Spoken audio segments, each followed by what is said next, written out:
magandang tanghali sa inyo mga YT family. Oh, ang daming baby ng fish, oh. Ang dami siyang maliliit, oh. Kaso hindi naman siya koi fish. Parang tilapia. Ayun, oh. Ang dami niyang seedlings. Seedlings? Hindi pala seed. Ang seed is buto. Correction please.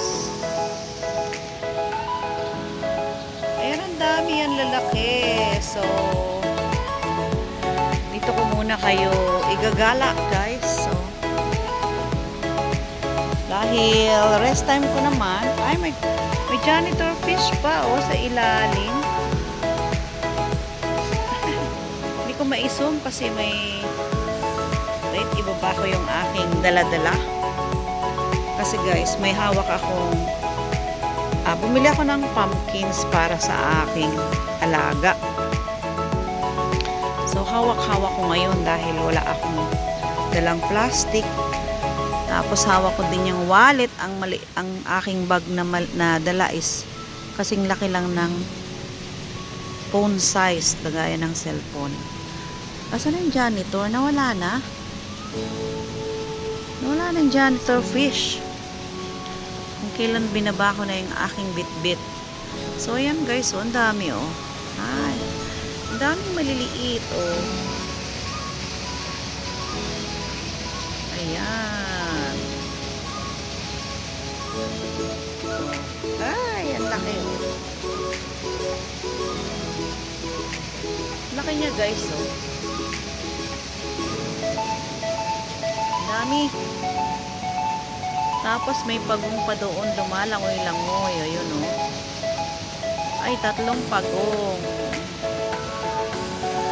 Mag-iina yata yan. Ayun, oh. Ang pagong. Ayan, oh. Ayun. Ayun. Nakakasilaw.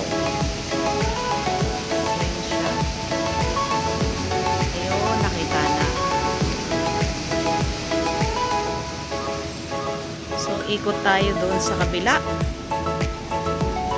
Iikot ako at papasyal ko kayo. So dito tayo lulusot sa kabila. Ayan, mayroon ditong parang kuweba-kuweba. Dito kami umuupo kapag dito kami nagawi tapos nagtambay. So ayan. So dito na ako sa kabilang ibayo. Wow, ang ganda. Oh. Diyan. Umikot lang ako, guys. Kasi doon is parang malamok. Ayan. Ang koi fish. Ang dami nila. Ang lansa. Ang lansa ng amoy. Yung amoy ng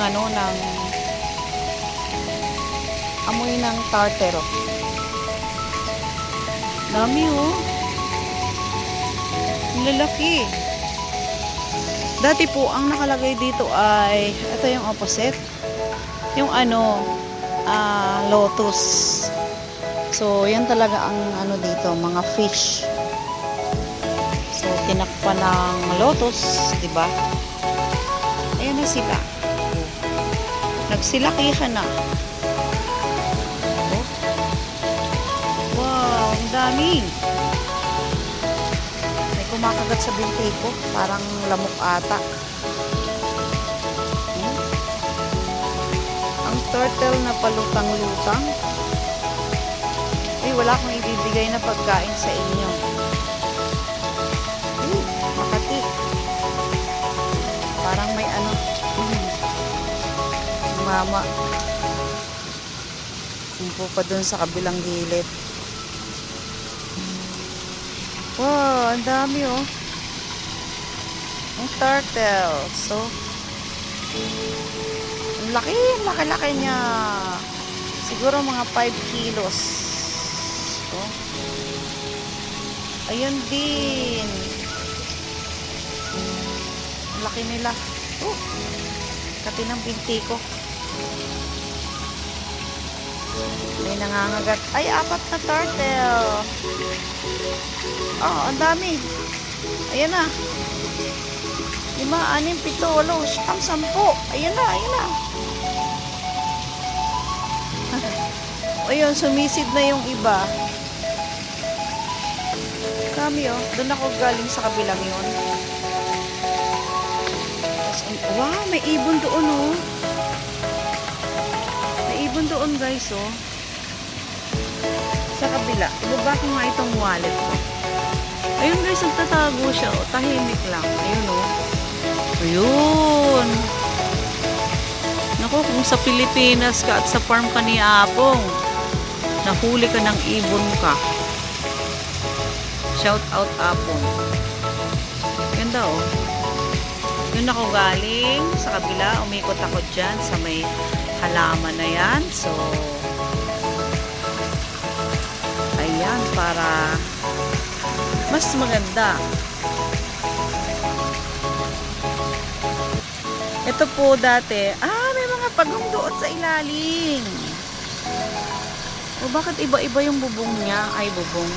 Ayun o, iba-iba yung likod ng, parang may nakalupo. Yung lubog yung ano, lubog ng bahay. Ayun sa ilalim ng bato. Ang dami pala dong pagong. Kung may nuno lang dito, malamang. Nanuno na ako.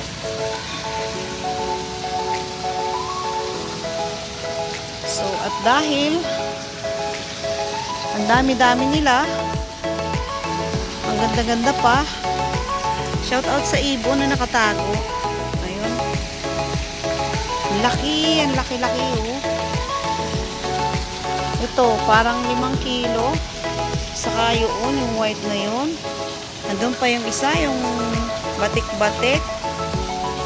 Tapos itong orange na itong paparating, ganun din. Parang mga 5 kilo na din siya. Koi fish. Oh, ang dami. Koi fish. Ooh.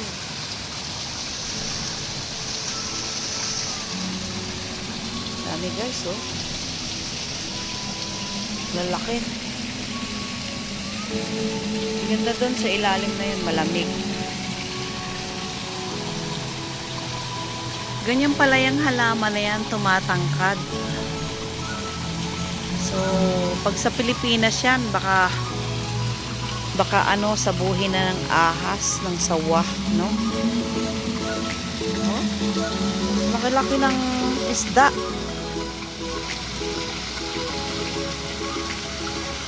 Nakakaaliw. Kaya lang, talagang makati yung aking binti at kinakagat ata ng lamok. Yung kabilang parte na yun is lotus pa din. Siguro, inaantay siyang makalbo, mawala yung mga dahon para makuha yung laman, ano?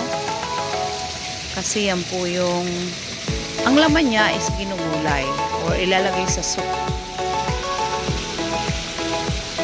Ang dami rin dito ng anahaw. Anahaw. Ayan po. Ang daming mga ibon. Andun yung kalawakan ng koi fish. Kaya lang, nandito sa malilim yung mga isda. Wala siya doon kasi maaraw doon, oh. Marunong din pala silang sumilong. Joke. Ganun ba yun? So, hanggang dito na lang guys, malapit na tayong matapos. Hindi ko na kaya yung may kumakagat sa binti ko na pangit, binting pamalo ng dalag. Ayan, maraming salamat sa inyong lahat. Shout out sa mga taga Hong Kong, taga Canada, taga US. Hindi ko na po kayo isa-isahin. Kung saang sulok man ng US yan. Sa lahat ng sumusuporta sa akin. Sa mga hindi sumusuport, ganun din. Joke. Goma lang pala yung pagitan nila, goma. May gomang tapos pinatungan ng bato. Ganun pala yun. So, parang hindi sila napapagod mag-create, Tapos yung mamang ayan, si Lolo. Si Lolong nagmamasid. Ang sarap ng upo niya doon. Parang may planong manghuli pa ng isda. Ang kati talaga ng binti. So, ayan guys. Maraming salamat. Bye-bye.